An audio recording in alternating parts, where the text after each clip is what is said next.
This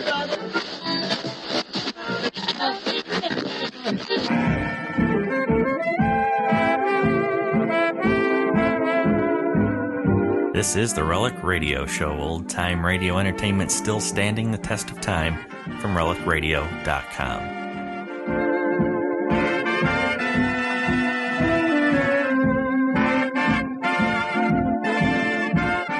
Welcome back to the Relic Radio Show. I've got another 60 minutes of radio drama for you this week, beginning with Escape. We'll hear The Red Forest, their story from August 11th, 1950. After that, it's I Love Adventure and The Man with the Third Green Eye, their episode from June 13th, 1948. Tired of the everyday routine? Ever dream of a life of romantic adventure? Want to get away from it all? We offer you Escape. Escape, designed to free you from the four walls of today for a half hour of high adventure. Escape, the battle of man against the elements, of man against man. 30 minutes of flight into the world of action and danger, where every minute is a call to adventure. These are the moments when a life hangs on the twist of a chance. The moments of escape.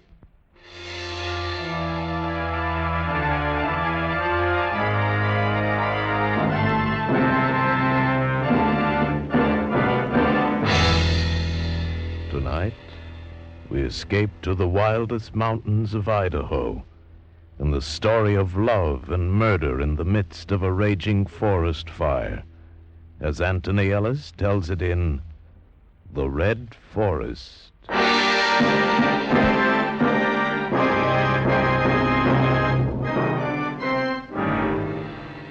It had taken me 5 years, 3 months, and 4 days. It had carried me across 21 states. And then in the Clearwater country of Idaho, I'd found it. That was in the afternoon. The trail had led from a lumber town along a washboard road and into the forests. I'm no woodsman, but in the daylight I found the place. And then I started back to the car. But something was different. Maybe the late sun read through the trees, maybe tall shadows. There wasn't a trail anymore, only streams where there hadn't been before.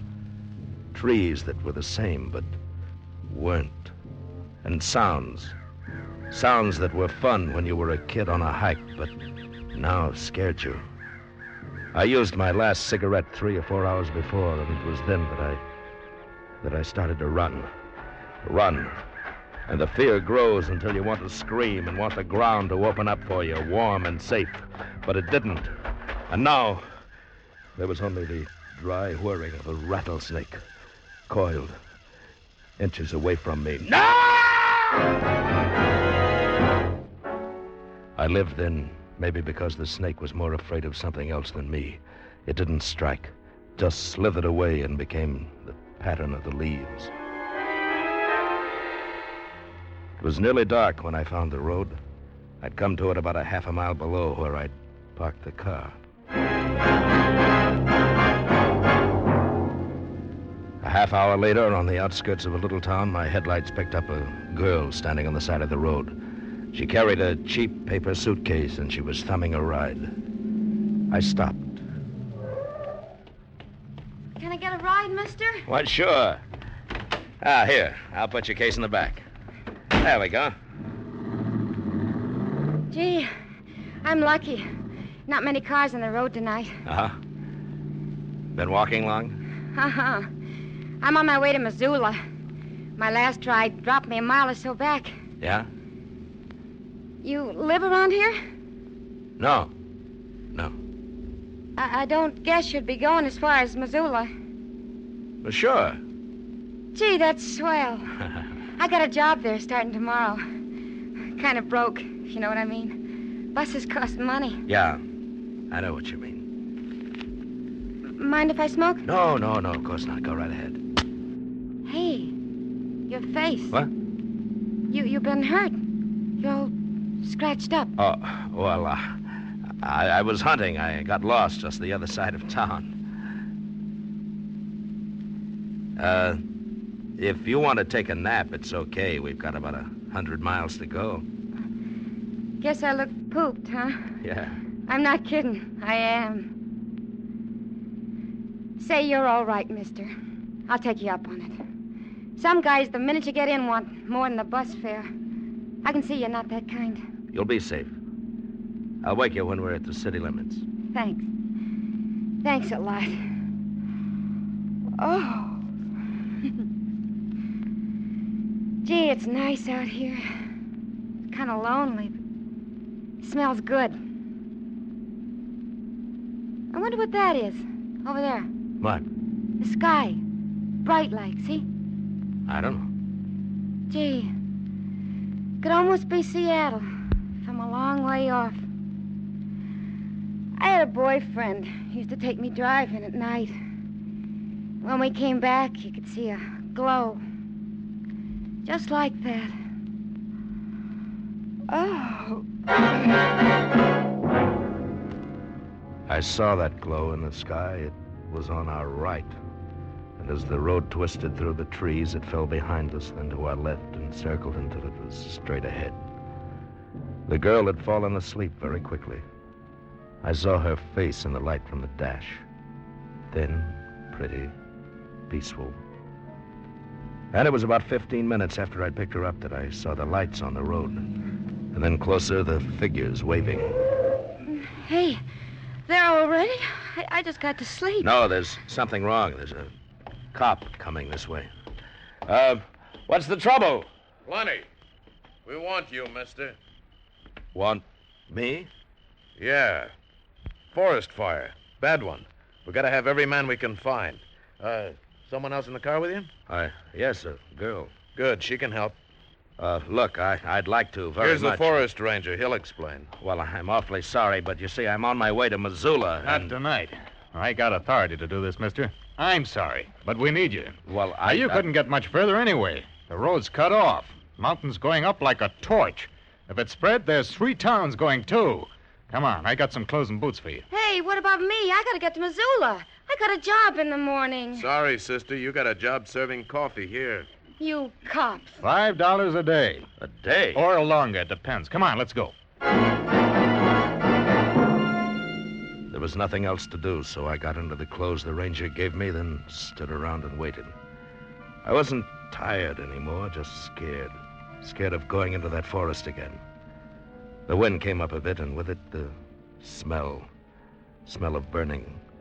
Smell of death. A long way off, but closer than the glow had been, we could see flickering against the sky. And it was in a lot of places. Suddenly, it was too warm and too quiet. All right, you guys.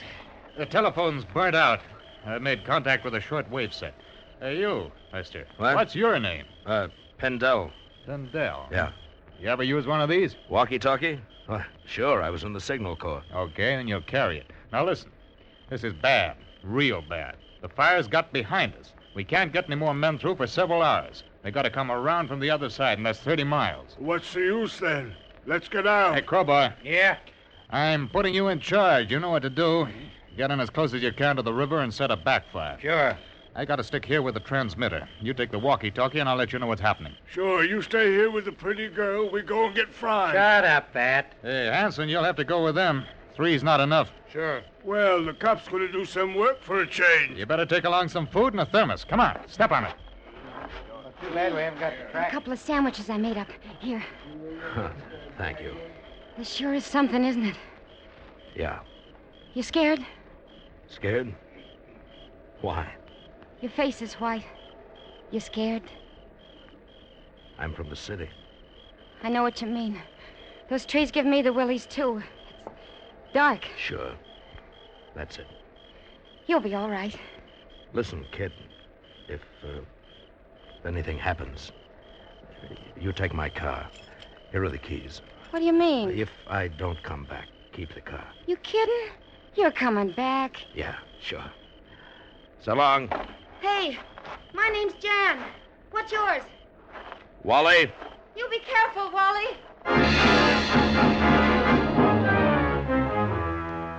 we went into the forest. Men with spades. Men against fire and terror. There was the man they called Fat, 300 pounds of ungainly body, topped by a tiny and almost disgustingly childlike face. There was Crowbar, a big, dark man, quiet and filled with a knowledge of the woods. Hanson, the state trooper, thin and wiry, his natty khaki shirt stained with sweat and dirt. And me. We'd gone about a mile when we first heard it. It came in gusts with the wind high above us. Wait a minute. Holy... Shut up. Let's get out of here. About 3 miles away. I figure coming fast. We're about that far from the river, aren't we? Yeah. Listen, you guys, if it's crossed the river, we're sunk. Let's get out. Hey, Wally. Yeah. Get the ranger. Tell him it's coming this way pretty fast. All right. Look, Sparks up there, see? Sure, Fat. Sparks, fire. You Hello. chicken? Oh, lay off. Hello. Pendel calling Row. Pendel calling Row. Over. Row. This is Row. Over. We're still about 3 miles from the river. We can hear it. Over. You can't set a backfire now. Wind's changed. You better come back. Over. Right. Well, he says go back. That's okay with me, boy. Come on. Gee, listen to that. I wanted to run again, that same feeling I'd known before, the fear all around us closing in and down. There was no sky above, only blackness tinged with red, pressing. And behind, the living forest, running, overtaking, and passing us. When we reached the road again, the sound was steady. I had a strange feeling of relief when I saw the forest ranger and the girl, Jan. It was like coming home. I think it was then that I stopped being afraid. Come on, Ro, we can't do no good now. Yeah, you're not kidding. We gotta try and join up with the others. What do you mean? Well, the fire's on 3 sides of us. That means we head southeast. Well, can't we take the road back? Nope. There's 200 men trying to keep a path open for us. We gotta make 5 miles in a hurry. Bad as that. Yeah, worse. If we don't get there in time and they can't make a fire break, we're gonna be smack in the middle, and there's not going to be any way out.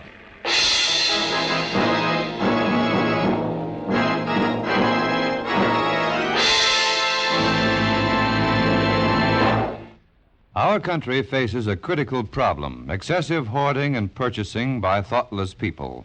Panic buying is senseless buying. It helps no one and creates situations which are as dangerous as they are unnecessary. The American Grocery Manufacturers Association reports that we have a surplus of 450 million bushels of grain. Stocks of lard are 189 million pounds above what we had last year. Production of vegetable oils is above the average of the last 10 years.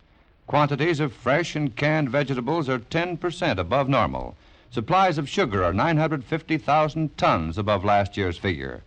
There's a surplus of eggs growing at the rate of 15 million dozen every month. The only shortages are temporary local shortages, so don't help to create them. The good citizen is the thoughtful consumer.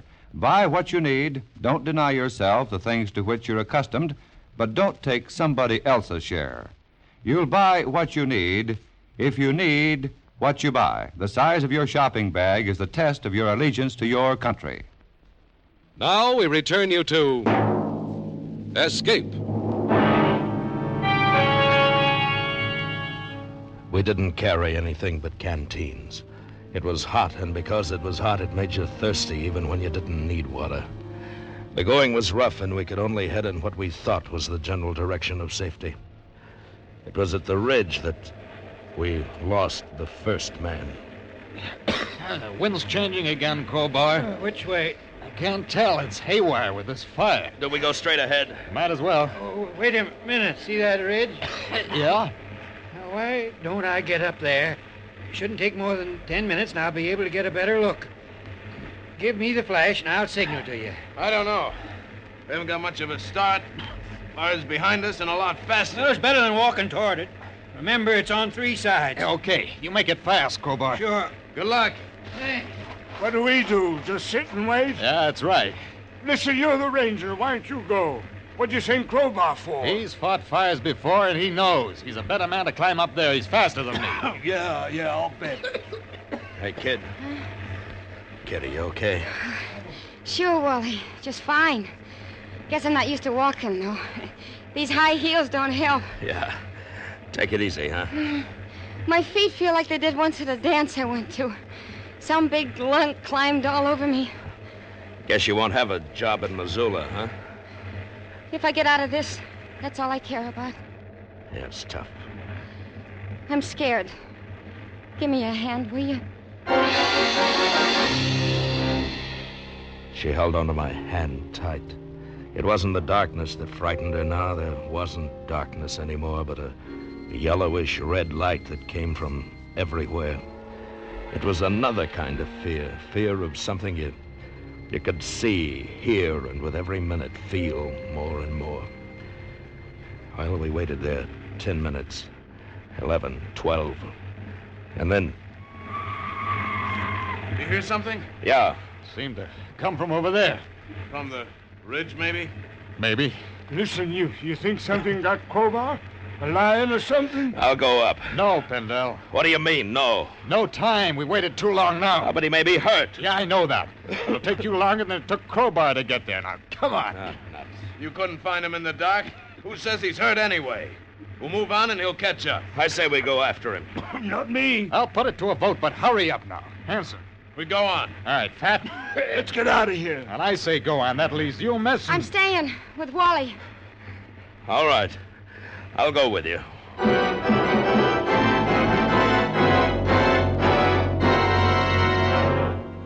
We never saw Crowbar again. Maybe a lion got him. Maybe he got lost. We never saw him again. The ranger went ahead, finding trails somehow, keeping us moving. We began to climb, and after a while we were on another ridge. For the first time we could see the fire. It stretched out for miles like a huge red sea. It was all around us. Oh, gee, Wally. Yeah, I know, kid. I know. Will it hurt much? I don't know. All right, take a breather. I'm going to try the walkie-talkie again. He's not scared, is he? I guess not. Is that because he's a ranger? Or because he's very brave? You're a funny girl. No, I'm not. Hey, give me a kiss, will you? Sure. Why did you want me to do that? I don't know. You're a nice fella. I miss you. Listen, Jana, I want to tell you something. What? If we get out, maybe... Yeah?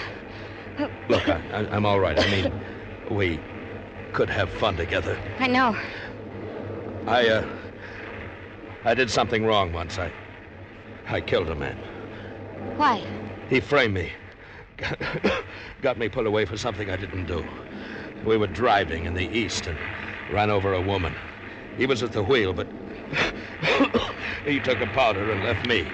But you didn't do it. That's what I say, but I'd been drinking and went to sleep. When I woke up, I was behind the wheel. He'd put me there. That's how the cops found me. I got 5 years. Oh. I was married. My wife killed herself. Ashamed, I guess. I lost my job and my friends. I swore I'd get my pal, and I did. He was a louse. He knew I was after him and ran, but I caught up with him. I don't care. Don't you? I don't know why I told you that. Maybe because if we do get out... Sure. I know. It's okay. Come on, Pendel. The ranger's moving off. It was the state trooper, Hanson. I wondered how much he'd heard, but there wasn't any time to worry then. Rowe thought he'd seen a break in the fire, and we headed for it. When we got down in the trees again, I began to get a feeling that I'd been there before. It was nothing I could recognize, just a feeling. And then a couple of 100 yards along, I knew why. Hey, hold up. There's a shack. Looks like someone's living there. Better have a look. Door's open. Hey. It's a man. All right, give me a hand. Sure. Hey, he's being shot. Yeah. A few hours ago, from the looks of it. You think the man who did this might have started it? What do you mean? A fire. It started a few miles north of here.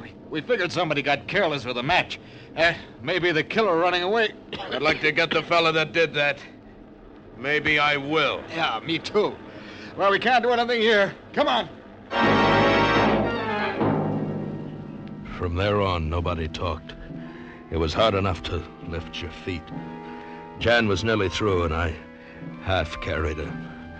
If Roe knew where he was leading us, he didn't say. We followed and knew that sooner or later we'd stop because we were too tired to go on. Fat was the first. Listen, fellas. Wait a minute. Oh, you gotta go on. There's still a chance. No, rest. Just for a minute. No, get up. Please, 1 minute, that's all. Get up. No, I can't. I can't. Okay, you stay. No. Well, then, come on. But I tell you, I can't. I'm sorry. You catch up to us and stay on the trail. No. All right, come on, Jan. We're gonna leave him. No, we have to. No, please don't leave me. I'm coming. Fellas, please, listen, wait. Can we help him? Oh, we're almost dead ourselves. Fellas, please wait. Something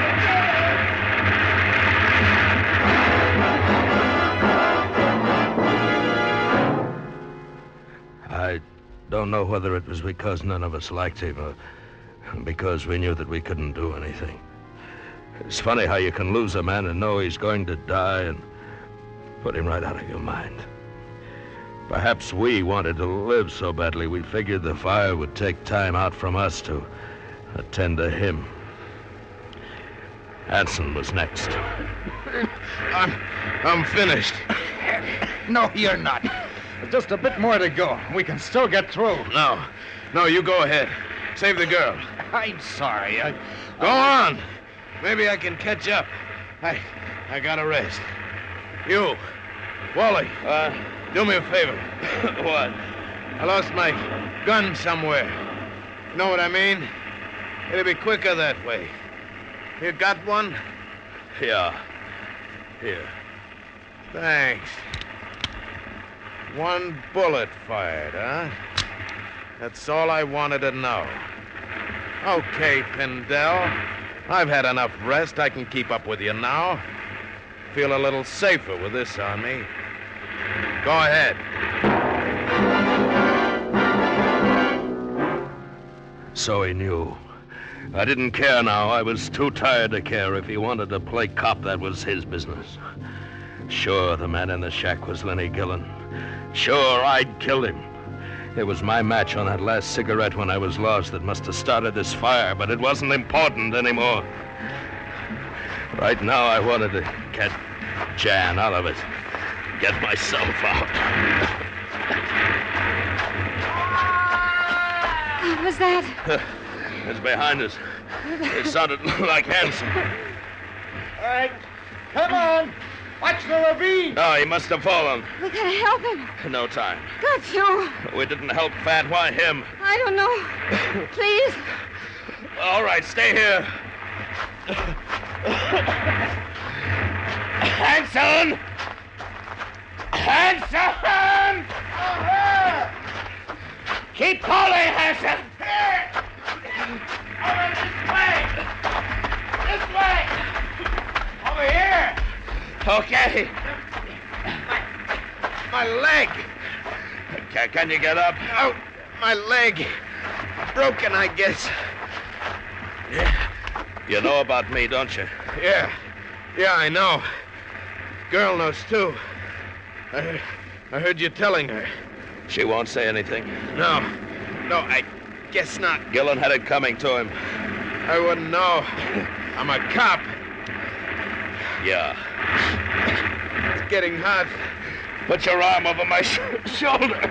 You can't get me up there. Well, I can try. Now, come on. Come on. Hey.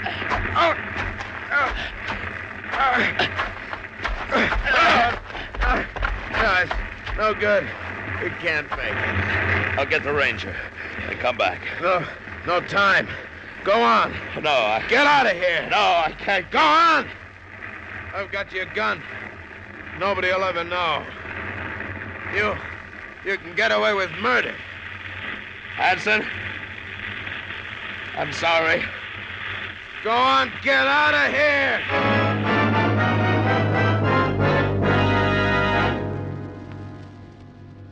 Somehow I made it up the trail again. I thought I heard a shot. Maybe it was a burning tree going down. Jan was waiting for me, and we went on until the trees began to thin out, and we heard the shots of men. I don't remember anything else because I passed out for a long time.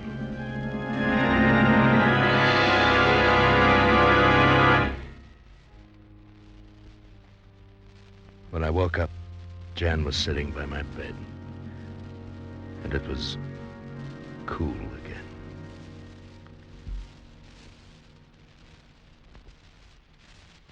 Hi. Huh? Oh, hi, Jan. Did they get Hanson out? No. Jan, listen to me. About what I told you back there. You know, the man I killed. Yeah. I'm not sorry. I mean, it was all right about him, but not Hanson, Crowbar, and Fat. That was my fault, you know that. Yeah. Well, I want you to call a cop. Listen, kid, I've been dreaming about it. It's no good now. Be a good kid and call a cop, will you? I don't have to. There's one outside now. What do you mean? When you passed out, I guess you were delirious or something. You told them. I told them?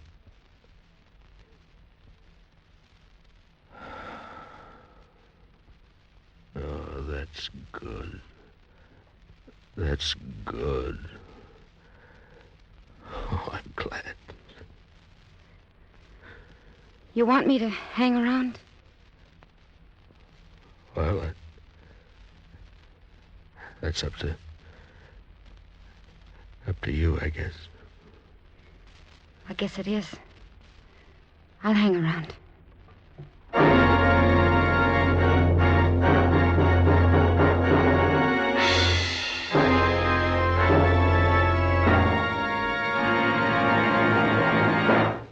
Each year, thousands of Southern Californians contribute to the pension and sick and injured funds of the Sheriff's Relief Association. You can do your share for this deserving organization by attending the Sheriff's Annual Rodeo in the Los Angeles Coliseum on August 27th. Cowboy star Roy Rogers and Trigger will head the great array of talent on this thrill-packed show. June Haver has been selected as Rodeo Queen, and Joel McRae will act as Grand Marshal. There will be exhibitions of roping and riding by champions from all over the country and 1,000 other exciting events at the Sheriff's Annual Rodeo, the greatest spectacle of its kind in the world. It's at the Los Angeles Coliseum, 2:30 Sunday afternoon, August 27th. It's a treat the whole family will enjoy. And don't forget the date, Sunday, August 27th. Escape is produced and directed by William N. Robeson, and tonight has presented The Red Forest by Anthony Ellis. Featured in tonight's cast were Georgia Ellis as Jan, Bill Conrad as Wally, Paul Freese as Hanson, Ben Wright as Roe, Jay Novello as Fat, and Will Gear as Crowbar. Special music arranged and played by Ivan Ditmars. Next week. You're in the middle of the most barren desert of Mexico, watching a wealthy Oriental voluntarily being strangled to death by the priests of his strange religion, dangerous fanatic priests, from whom there is, for you also, no escape.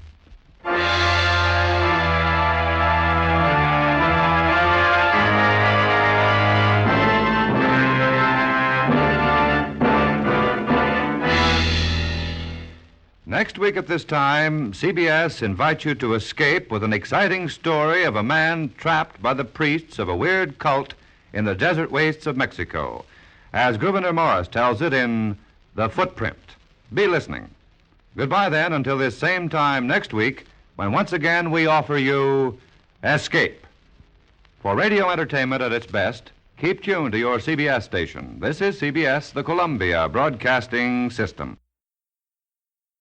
The following program is transcribed from an earlier network broadcast.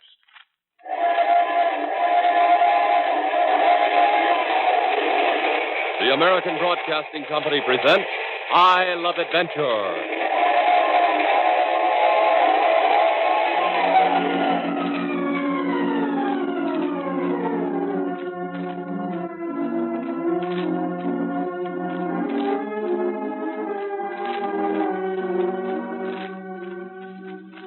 'Incident number 8, The Man with the Third Green Eye, a new Carlton E. Morse production featuring Jack, Doc, and Reggie.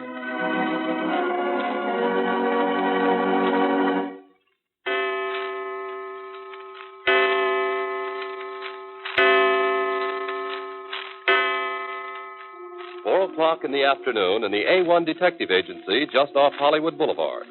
The cutest secretary in Hollywood, Mary Kay Jones, was down at the corner drugstore having a Coke. Doc was still out on the firebug case, and Reggie was someplace around. Jack alone was in the office when a well-dressed man came in, laid credentials on his desk, and made the following proposition. I'm representing a certain branch of the Federation of Free Nations, which will pay you $1,000 now and $4,000 more later if you will undertake the job of recovering a stolen 4-cent centennial stamp. Federation of Free Nations. Didn't you do some work for a group of 21 old men at 10 Gramercy Park, London? What about it? You didn't know they were an arm of the Federation of Free Nations? 21 old men sent you out here to Hollywood to see me? No. But if you will cooperate, you will be doing an important job for them. Let's hear more. About my connection with the 21 old men? No, about this 4-cent stamp. Well, on the back of the stamp is a map showing the location of a priceless outcropping of conatite, or of uranium, somewhere in the Philippines. The man who found the ore and drew the map has been murdered. The stamp, which had been put on a letter directed to the Federation's Department of Science, has vanished. If the map on the back of the stamp falls into the hands of the wrong people... we can forget about peace, security, international harmony. Personally, I'm taking myself and my family to the high hills before civilization blows up. Oh, that important, huh? That important. Why do you come to me if the 21 old men didn't send you? I have 2 clues, one of which concerns you. Oh? The first bit of information says the stamp is right now someplace on the Pacific coast. It'll be offered for sale in San Francisco. Oh, how soon? Well, that's not definite. Right away, we think. The stamp seems to be in possession of someone identified only as the man with the third green eye. It shouldn't be hard to pick up the trail of a 3-eyed man. Anything else? You ever see a man with 3 eyes? No. You ever hear of a man with 3 eyes? No. Neither have I. You think it's a gag? I don't know. What else you got? One thing more. I received a phone call early today. The voice said he had some important information that I could use, but he didn't trust me. Yeah? He said if I put you and either Mr. York or Mr. Long on the case and give you $500 to be paid to him aboard the Lark out of Los Angeles tonight, he'd come out with the information. I see. Here's the $500 for him, and here's the $1,000 down payment for you. Check. We'll be on the Lark headed for San Francisco. My favorite city, San Francisco.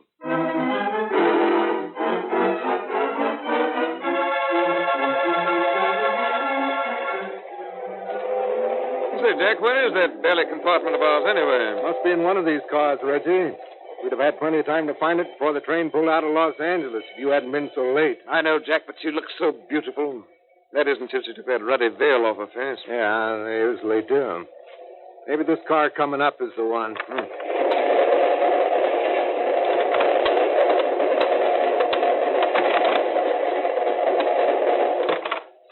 Right, huh? This is our car, isn't it?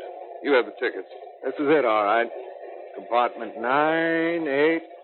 Here's ours, 7. Well, hello. Well, we have company. And a good deal of it, too.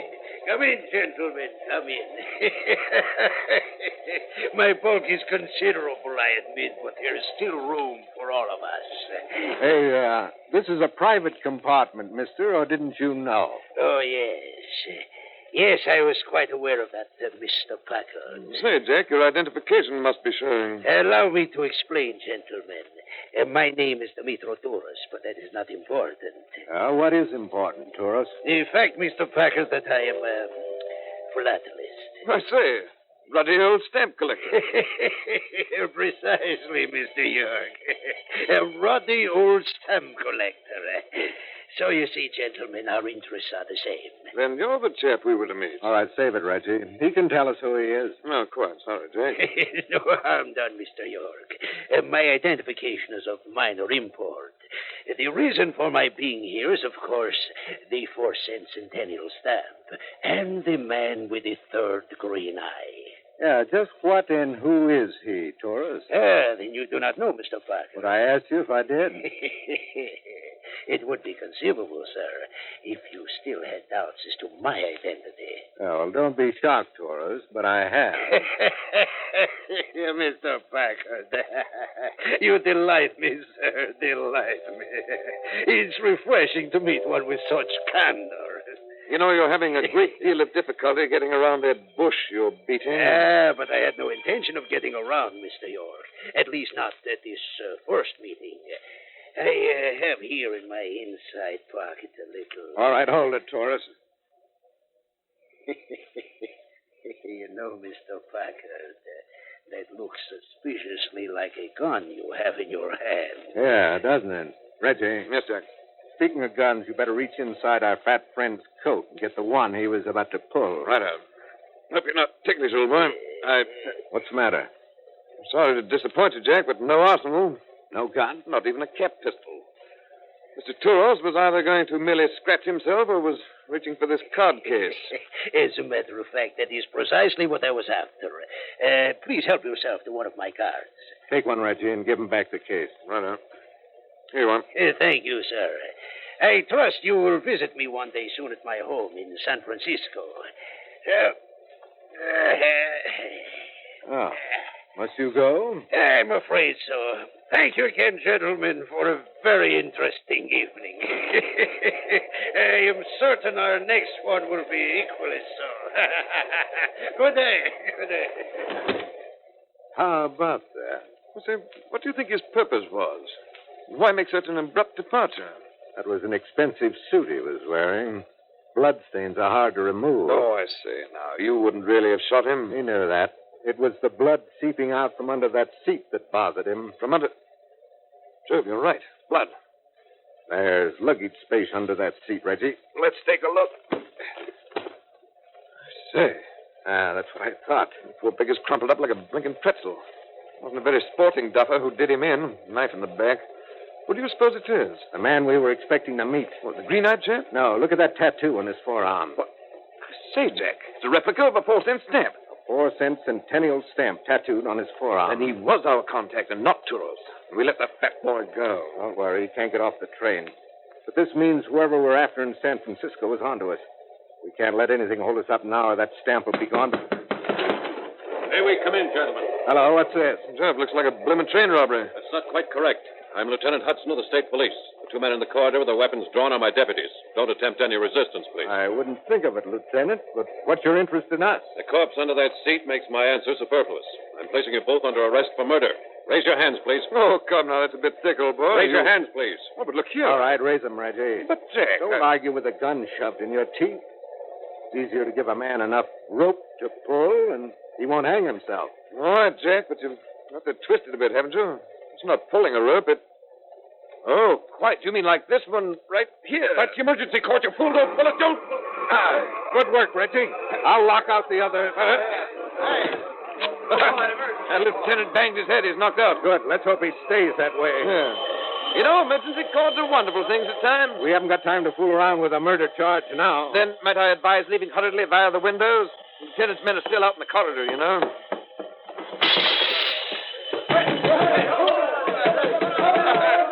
Listen to the beggars.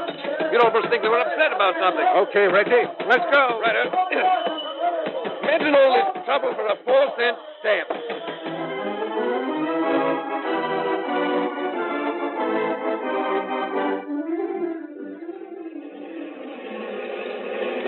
Lovely city, San Francisco.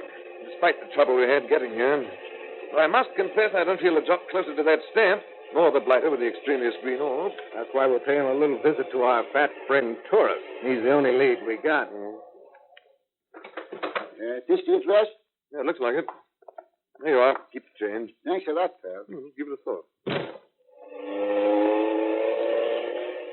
Let's say, our plump partridge does himself well in living abodes.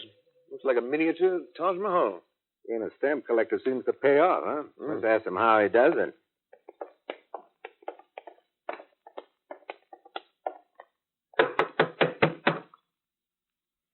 Try again. Sorry, Jack. He's either extremely bashful or not at home. Now what? Well, we still go in.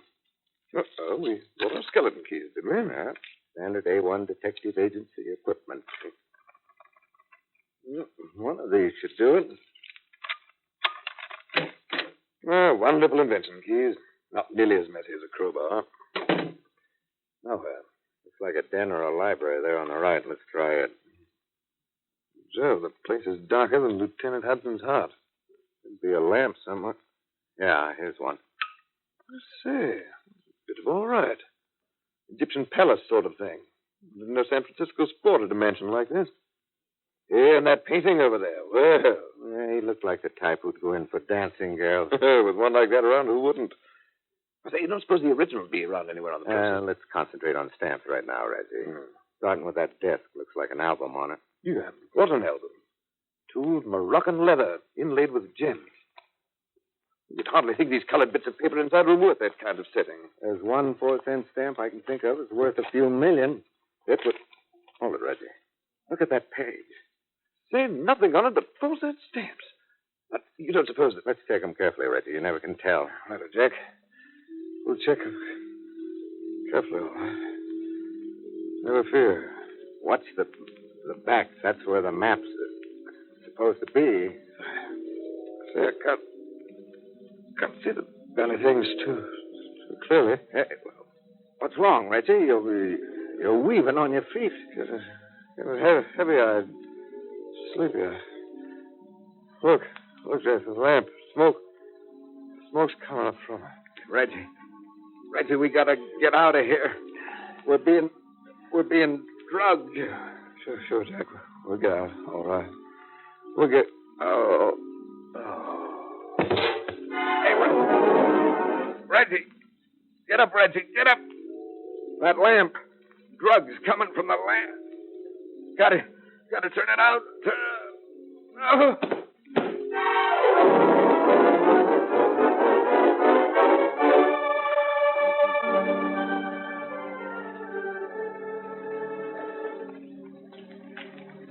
Oh, Mr. Packard.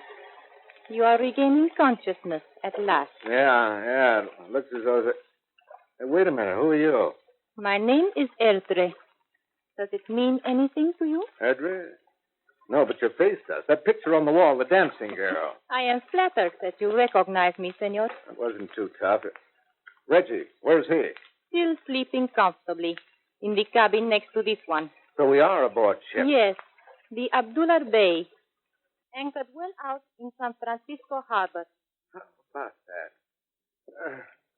You mind briefing me on the fast switch of locale? The answer is simple. You were drugged by a form of hashish that was spread on the bulb of that lamp. So that's it. When the lamp was turned on, the heat activated the drug, and we went out cold under its fumes. When you were unconscious, I had you removed and brought here to my husband's yacht. Husband? You have already met him. The Metro Turo. But you're a Spanish girl. Tourist is... You know, you don't make much sense, baby. How about a few answers to why? Is it so difficult to fathom, senor? We are all after the same thing. The 4-penny stamp. Yeah, but something about all this doesn't gel. Are you working with your husband or against him? The Metro is a pig. Does that answer you? It gives me a general idea, yeah. Then I will give you some particular ones.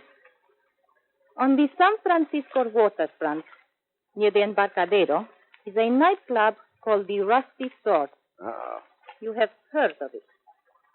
Once it was called the Curved Sword of Heaven. Now it's the Rusty Sword. Yeah, I know it.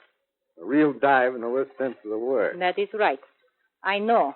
I danced there. For a guy who can afford his own yacht, Dimitrios got funny ideas about his wife's occupation. He has many funny ideas. But what I wish to tell you is this. Tonight, in the Rusty Sword, you may find the man with the third green eye. You're being pretty generous with information. Again, I'm asking why.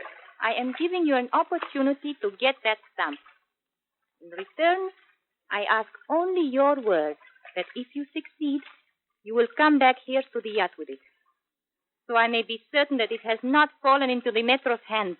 You know, Edra, that sounds like a setup for a great, big, juicy double cross. You're quite right. It could be one. Then why should I go for it? I have heard that there are 2 men wanted for a murder committed aboard the night train from Los Angeles. A certain Lieutenant Hudson might be interested as to their present whereabouts. Come to think of it, he might be. Well, Senor Packard, would you care to borrow a speedboat? You better keep the riding lights burning tonight, Edra. You may have visitors. With a 4-cent stamp.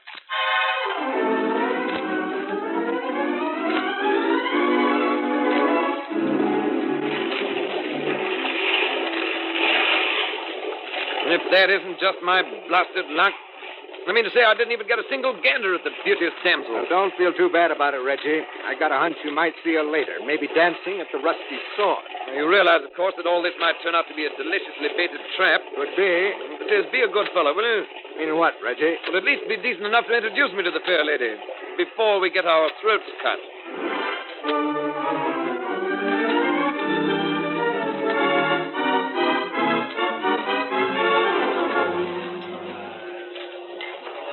Say, Jack, looks as though every cutthroat from the 4 corners of the globe's here tonight. Few high-class ones, too. I've been watching them trickle through that rear door behind stage. What do you suppose goes on back there? Well, if something doesn't break pretty soon, we'll wander back and have a look. Colorful. Bit of dress and decoration right out of Arabian Nights. Pardon, Effendis, your order. For you, our best coffee. Black, thick, and hot. And for you, Effendi, Halib. Milk. Pure and sweet from the cow. Well, congratulations, old chap. Getting that milk must have been a minor miracle in this place. What do we owe you? Nothing, Effendi. It is with the compliments of the management. That's mighty nice of them. Who arranged it? The proprietor, Effendi. Abdul Hafiz Ben. That is he standing over there, near the stage door. Well, we'll have to thank him. I say, Jack. Oh, yeah. Here, waiter. Thank you, Effendi. May the blessings of Allah descend upon you, even unto the 10th generation.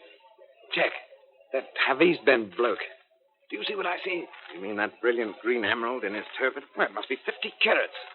Look where that stone is, sitting almost in the center of his forehead. Yeah, a guy with an extra drink or two under his belt might almost think it was a third green eye. Your surmise is quite correct, Mr. Parker. Hello there. Abdul Hafiz Ben is the man with the third green eye. Well, our philatelist friend, Dimitrios Touros. Where'd you pop from, Touros? What does it matter, sir, as long as I am here?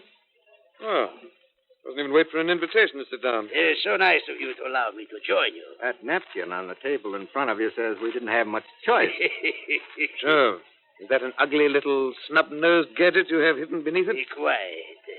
Only 32 caliber, Mr. York, but it would be quite deadly at this distance.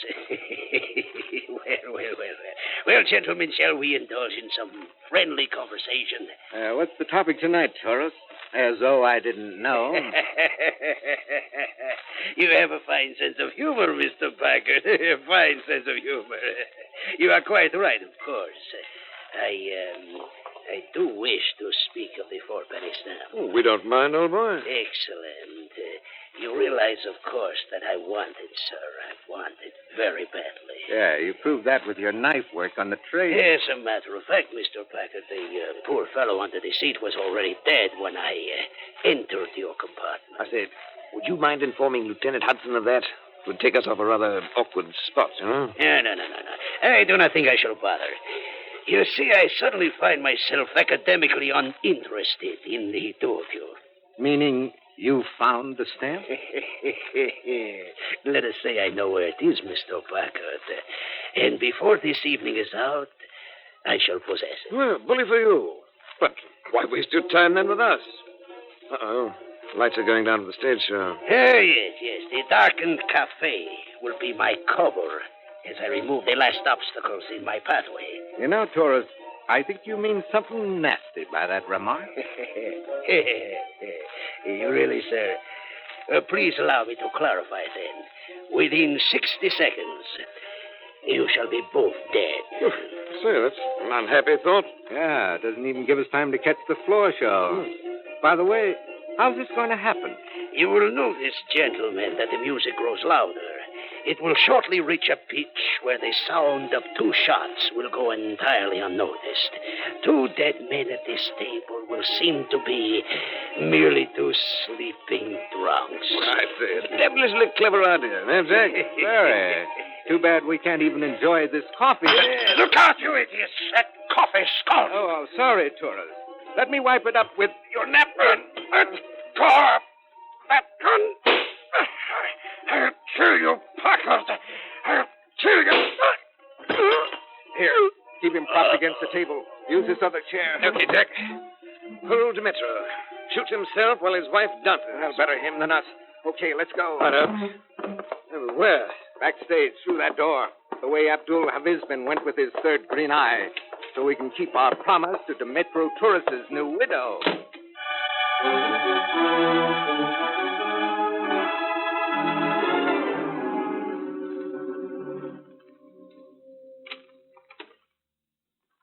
Say, are we going to hide in this backstage dressing room forever? Can you see? Yeah, the 2 guards made up and dressed in Arab costume just admitted a Chinese and a fez-wearing Turk. So that's a half dozen we've seen enter that room in the past 5 minutes. Looks like a belly meeting of the United Nations. That's just what it is, Reggie, only these are international gangsters from all over the globe. What's it all about, do you suppose? I'd say Havizbin's holding an international auction sale. You mean selling that stamp to the highest bidder? Right. We got to get in on the bidding. Suits me just fine. Any suggestions as to how? What's wrong with just leaving this dressing room, walking up to those guards, and taking them? Jove, the direct approach. I love it. Let's go. Wait till I check the corridor. All clear, Reggie. Let's move. Make it clean, no noise. You can depend on it. Good evening, sir. And a good evening to you, too, my friend. What the hell, right, old boy? Nice work, Reggie. Now into the dressing room with them, quick. We'll put on their cafe costumes, borrow a bit of makeup, and 2 gentlemen from Araby will enter that auction.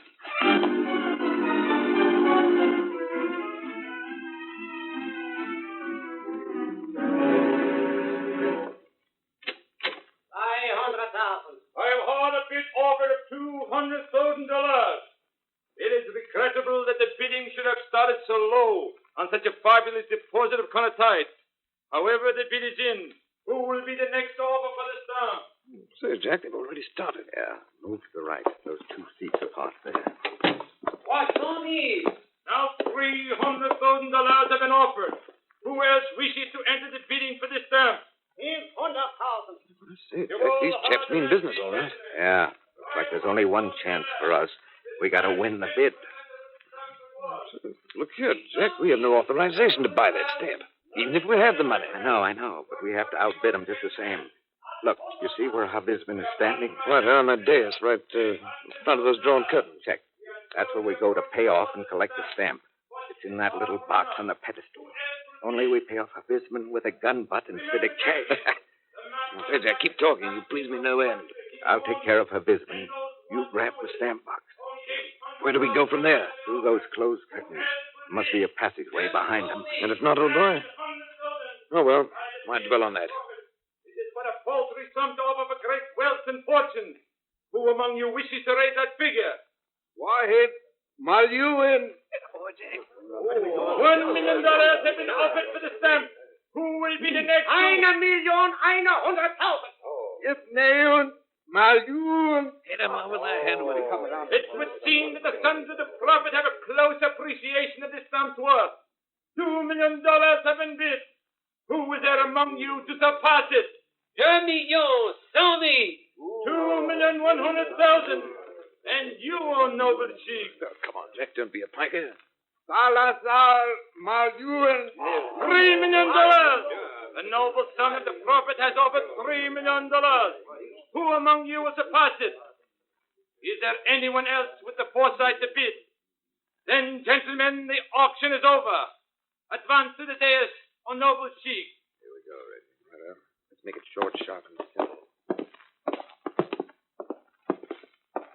It's that. Never fear. You are to be congratulated, noble ones. The stamp will be yours upon payment of the agreed upon sum in American dollars. A token payment now is to be desired. Our thanks, Abdul Hafiz Ben. And here is the payment you request. The stamp, Reggie. Got it, Jack. Then let's go. Oh, I say, there is a passageway. Well, then take it. Don't spare the horses. Oh, fitted. Robes weren't designed for speed. There's a door ahead, if we can make it. So, those beggars are really nasty. I mean, I should return their calling card. Here. Is there a bolt on it, Jack? The honey, a bar, and a catch. Phew. Well, that should hold the beggars for a while. We're only 2 blocks from where we tied up the speedboat. Come on. Joe, we got away with it. Not yet, Reggie. Oh, missed something? You're forgetting a little rendezvous aboard a yacht with a dancing girl named Erdra and the chance of a great big final luscious double cross.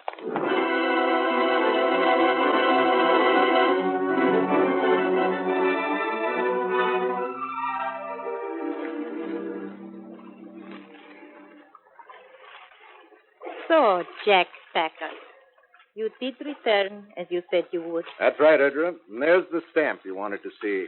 The 4-penny stamp with its priceless information on the back. It's not priceless now. It's been paid for in bloodshed. Besides that, we put a nice round figure of $3 million on it. Bloodshed? Did you say bloodshed? Oh, I'm sorry. Mr. Packard, whose blood? The agent whose body we found under our seat on the train, for one. That's not who Mr. York meant. Your husband. The Metro is dead. Oh, look here. You can assure me that my husband... We were fighting over his gun in the cafe. I don't care how. All I want to know is it true? It's true, all right. So, the Metro not only did not get the stamp with which to blow up the world, but he paid for his plotting with his life. You seem happy about that. Yes. I did not like the Metro for very long after I was so foolish as to marry him. But when I found out that he was plotting things more evil than the world has yet known... So you really were working against him? Not only him, but all like him. My father and my 2 brothers died at Tobruk, fighting on the side of free people against another gang of international gangsters. Take this stamp with its map to the Federation. To your 21 old men. Maybe it will work for happiness. Good girl. If there's anything we can do for you... Yes. There is one thing. Oh? Do not leave San Francisco too soon. Spend some time with me here on this yacht. Uh-oh. Picture of Reggie York retiring on tiptoe. He is a nice one, that Senor York. You understand, Senor Packard. I would like to forget so much of my past. Help me to forget. That would be good for me, and not too bad for you, no? Not too bad at all. Ah, yes. I have helped you to recover the stamp. Now I receive my reward. Oh, you are most generous, Senor.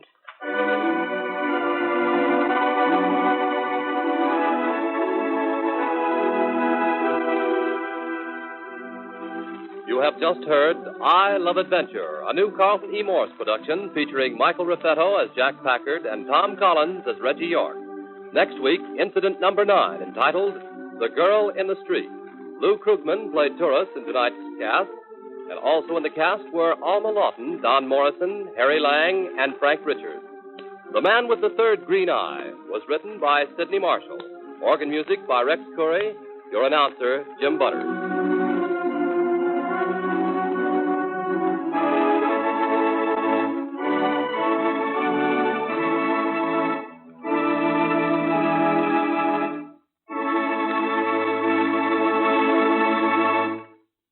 Now, a listening reminder.